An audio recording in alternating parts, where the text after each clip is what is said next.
Hey everyone, how are you doing today? Rudros here, and we have a little special treat for you. This is the very first match that I'm getting to cast in what is called the Esuna series. Esuna, well, that's a white mage spell that you use to remove negative status effects, right? So this is a title match. For those of you who don't know what title format is, basically our competitors will have to construct a deck entirely of cards from one single category. So, for example, you see a 7 on the side, at least the mat is Final Fantasy 7, so all the cards must be Final Fantasy 7 cards. If they have double categories, they count for both of those, so it looks like Jellyfish guy is playing Mobius on his side. And it's really fun because you can play multiple copies of the same... You can play the multiple cards of the same name as long as they're different cards. So if you're playing category 7, you can play every different cloud at once. It's a really fun format. Color fixing is not an issue at all. So excited to do this. It should be fun. This is a format I wish they would push more. I think this is their most interesting format outside of just normal standard. I think it's really good because, oh, Jesus Christ. That's disgusting. Oh, looks like, well, it looks like Jellyfish is just making sure he has no fun. I'll say, wait a minute, where did he get that Broscus from? So anyway, what that wool does, he plays it to the field, he gets to play a Mobius card for free. Looks like he didn't have one. Did he just put it out anyway? Okay, I think he thought it came back from the break zone. No, it actually comes from his hand, so it looks like he might have made a little error there. But either way, he's got a big body on the field. Yeah, so title, I think, is really interesting, and it's usually what draws people into the game, too, right? Your favorite Final Fantasy, who are your favorite characters. So this is something I wish Hobby Japan would push more themselves. And we probably have my favorite title deck on the left side, Type 0. I mean, it's one of the strongest title decks. And again, you can actually play all these different aces and rems in this deck. Looks like we have Tanner on the left side, and we do have Alex on the right side. Tanner's opting for a bit of a slow start. Ooh, an Ifrit, which does, what, 7, I think? I think it does 7 and 8 if you control a cadet forward. God, what an old card, right?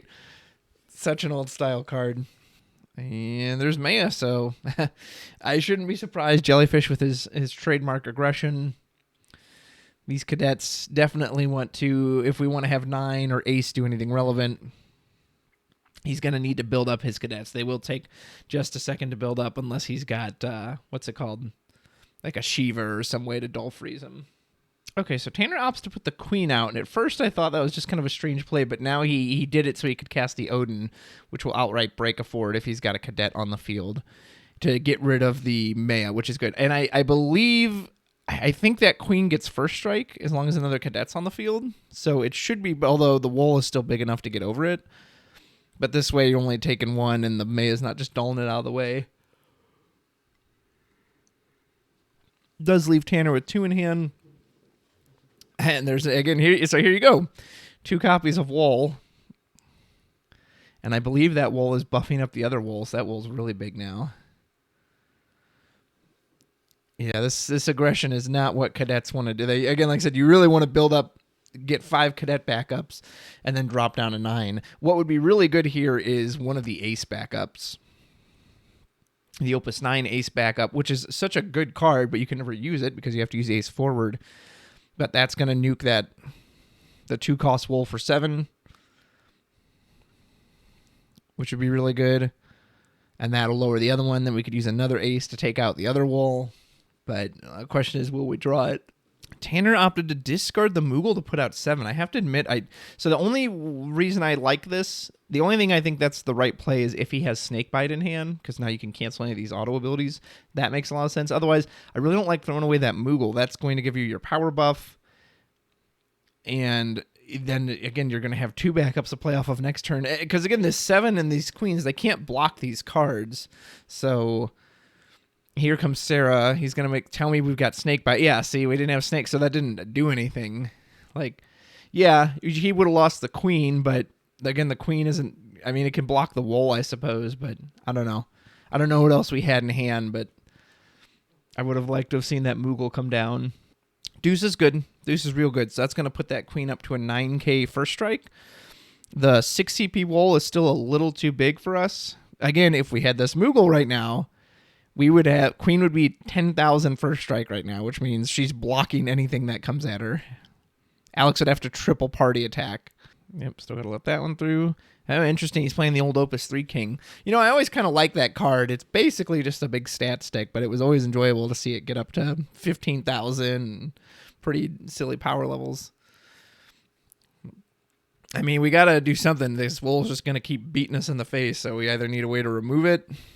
Like I said, an ace back up here would be great. If we can take off the power boost that the other wolf's giving. Bahamut 0? No, it's 9. Okay, 9.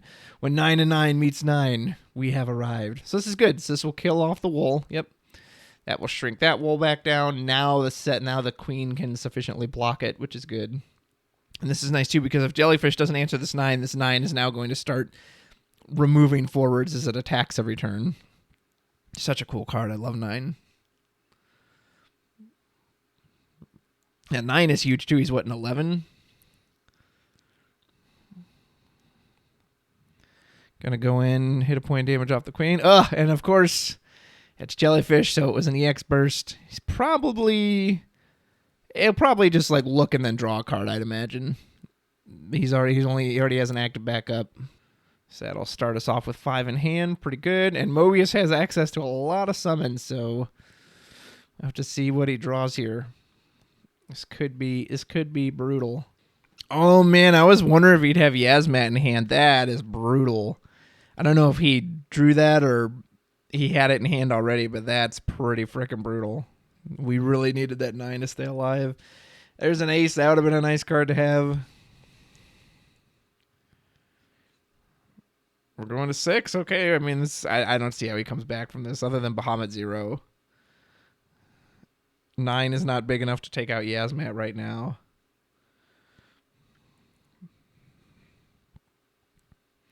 I really think Tanner, I mean, obviously it would depend on what he drew, but he could have stabilized, I think, a lot better had he played that Moogle out. I mean, hitting the Echo Burst, of course, doesn't help. Let's see. If he hadn't hit the Echo Burst, he would have had 4 in hand. He actually wouldn't have had enough to play Yasmat. So that Echo Burst did allow him to play the Yasmat. But, you know, that's how Jellyfish rolls. He's like, hey, I'm going to beat you in 3 turns. If you dare attack me back, I'll hit an EX Burst. And fuck you. That's why. Yeah, I don't see how Cadets comes back. The only way he can possibly come back is, but even like Bahamut 0, that's going to cost his whole hand to do that. An Odin here. The queen is still big enough with the first strike to stop the non... Right? Queen does have first strike, right? She was a 9K. Why did he not block? Oh, queen was down last turn. Yeah, because he swung in with the queen. Yeah, see, if we hadn't swung in with the queen, wouldn't hit the burst, couldn't have used Yasmat. Yeah, we really probably should have just been patient there. Let them, you know, queen is your blocker. She's the one who's going to stop that. Let 9 start putting the work in. So, we will get a Yasmat effect, although I don't think it's going to do anything here. So we're just going to go right in. You have to block this. Again, if you had the Moogle right now, queen could stop it. Ooh, do we have a summon? Ifrit. Okay, nice. So Ifrit should do 8k to Yasmat. Queen will block. Slice it down. So that's a way to get rid of it. Queen holding the line. Although that cost him everything he had in hand, so... Party attack, yeah. You just block with the queen anyway, right? It still hasn't taken any damage. So, I don't know. That wasn't...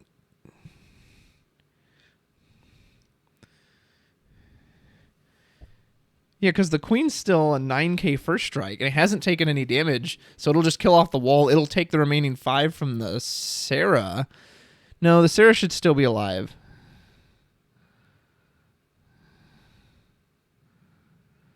Okay, I think they got it figured out. Wow, yeah, Alex must have... He either forgot about the... I think he forgot about the first strike. I think he thought the queen, like, had taken damage, because... Or maybe he wasn't sure how party attacks worked with first strike. But yeah, that was not going to work out. Okay, well, you know what? Maybe Cadets has a way back into this now. That was a pretty big blunder on Alex's part, so... Although, again, unfortunately, we're way behind on damage. Yes, here, you need to just go in with the deuce because There's the other Echo. Because with only 2 in hand, we're still very low on resources.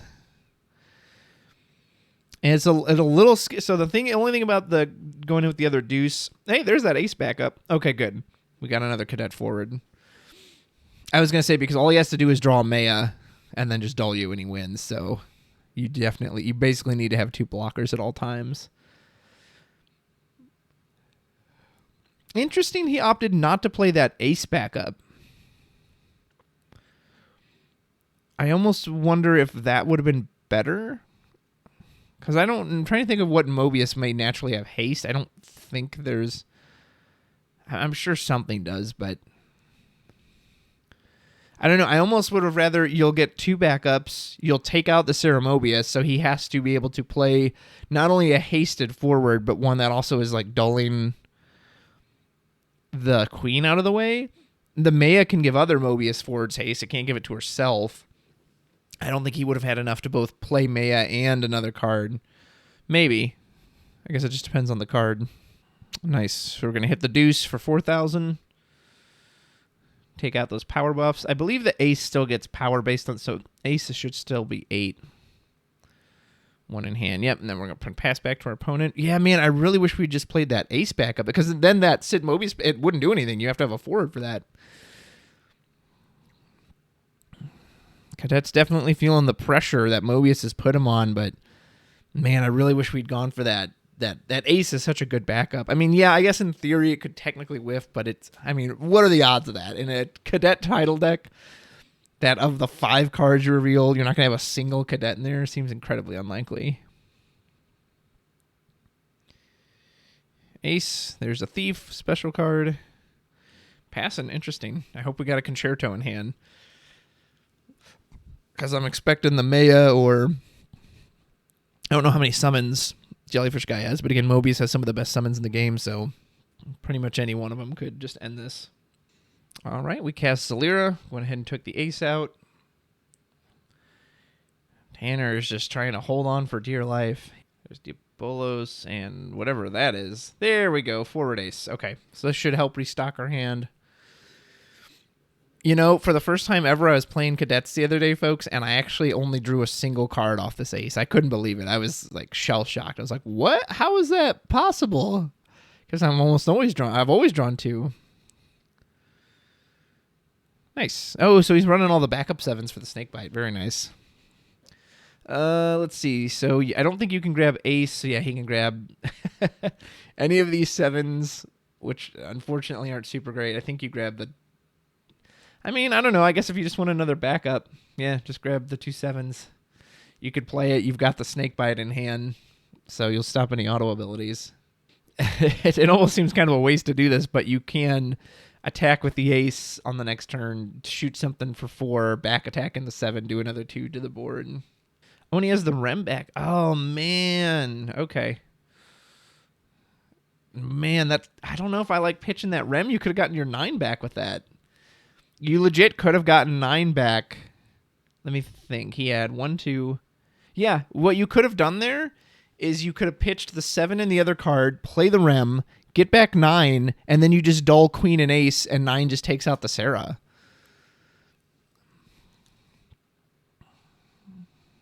And now this just looks like game over because he just put down Omega.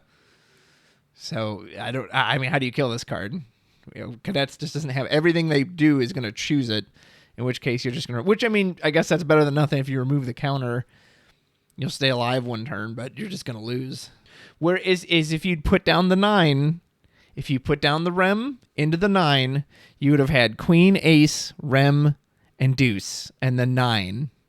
So you would have had 5 characters. The 9 can swing in this turn. It doesn't matter that it can't be broken because its power gets reduced to 0, and you would have taken out the Omega. So if you had done the Rem into the 9, this Omega, you wouldn't have even cared. I actually did quite a few test matches against a friend, my buddy Brad, and he was using the Omega, and I was using Cadets, and the 9 was the key card, because it's like, oh, I'm choosing it. You can remove the counter, but its power is going to 0, so too bad, so sad. Man, that's frustrating. And Grant, I know Tanner didn't know the Omega was coming down here, but even not knowing the Omega, like, the 9 is your killer.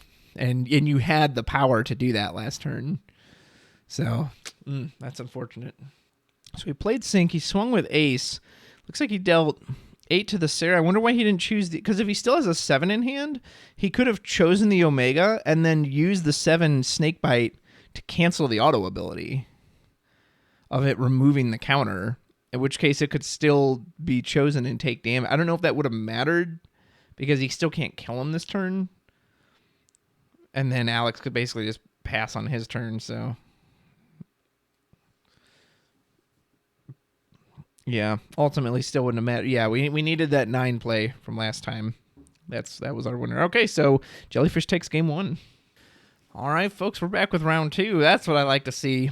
Tanner starting off with that Moogle backup. Now we've got our Anthem. Now all our guys will be just a little bit bigger. Pitched a King and an Ifrit for it. It's always great in title, right? You don't have to worry about colors. We'll see if Jellyfish can start off with the same explosive opening he had last time. We talked a little bit during the break, too. And, yeah, Tanner realized afterwards, like, oh, my goodness. He's like, why didn't I play the 9? He thought that the 9 broke. He thought that, he just, oh, God. Well, Wool Braskas, this one might be over rather quick. God, that Wool card's so stupid. But anyway, yeah, he didn't realize that if its power got reduced to 0, it was simply put in the break zone. It doesn't actually break it, so he didn't realize it was getting around it. Well, the good news is we have our Anthem, and I guess you could argue our opponent doesn't have any cards left in hand, right? At least they shouldn't, because the Wool should have been 3, 4, 5, 6, 7, yeah. All right, we're just going to take our time, build up backups this time. There's Thief. I actually have no idea what that does. I think that like searches for a certain color. Probably Earth. I think this is the right play because especially, what's the point of putting a forward out? The Braskas is just going to delete it. Hopefully you'll draw a summon or just something that can deal with it. There's a 7 and a deuce.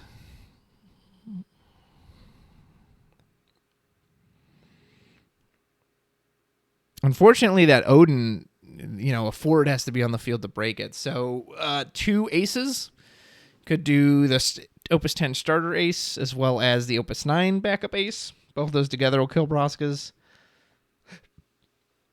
You could do an ace and an Ifrit, ace and Odin. There's Alrisha.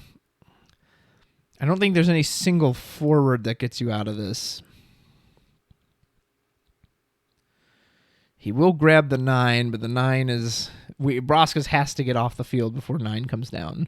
Or when 9 comes down, you have to have a total of 6 cadets so that when it shoots one of them, it'll still resolve and kill the Braskas. But right now, we've only got 1, so... That's going to be a little rough. Yeah, Cadets has a lot of choosing effects, so we need... I don't know. Yeah, we just need... We need to kill this Braskas before anything happens. I'm thinking backup aces. I'm thinking, again, ace with an Odin, with something. And he's going to put us to 4 this turn. This game might be over a lot quicker than that first game. 2 pretty pointless cards there. But we got to do something. We have to do something this year. If we don't get rid of this Braskas this turn, or do something to clean the board up, we're just going to be in trouble. Search out any Mobius forward. Probably, I don't know, who do you grab here? Maybe Maya? Maybe one of the Wolves? Maybe Sarah Mobius? That way, if he does put out a forward, you can just have one of yours fight it, or just draw a card at the worst. Just going to grab Sophie. Interesting. If we have the other Wool in hand, the 2CP, then yeah, we can just end it on the next turn. All right, we played Deuce, 7, and 9. They're going to take out that Wool. Does he have anything left in hand? Like, I was hoping he'd have a Snakebite left over after that. Now, the good news is the 9 is so big right now, he actually can't kill it with Braskas. Because the 9 is getting... He's a +3 right now. He's a 12K.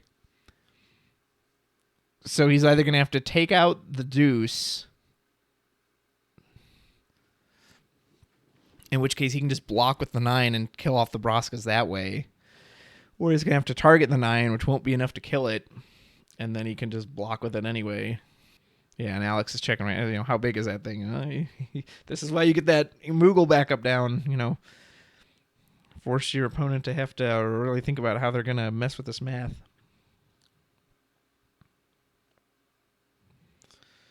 Sarah? Interesting. Probably going to make the Broscus fight the... Okay, well, yeah, that'll do it. Geez, we had Sarah and Sophie in hand. That feels bad. Okay, well, now we really wish we had Snakebite, because that is unfortunate. Yeah, it was a good try, but yeah, relied on our opponent having absolutely no response. What is that monster? I have no idea what that monster is or does. Well, looks like this game's going to be real quick, folks. He even got to curve out his backups a little more this time, but it doesn't matter when your opponent just turn one goes wool into Broscas. There's Ace, which, unless we have a Snakebite in hand, I don't see how we're living past this turn. Even if we have that, I don't see how we're living past this turn because they can just run over all these forwards. And that Odin isn't even an EX burst. For shame. Yep. Well, that was very quick. Game 2 goes to Jellyfish Man. Yeah, turns out you can't do anything when you're facing obnoxious forwards turn 1. Well, that was it. So there you go, folks. Hope you enjoyed a little title action. And yeah, maybe we can see if we can bring more of these to you. Take care.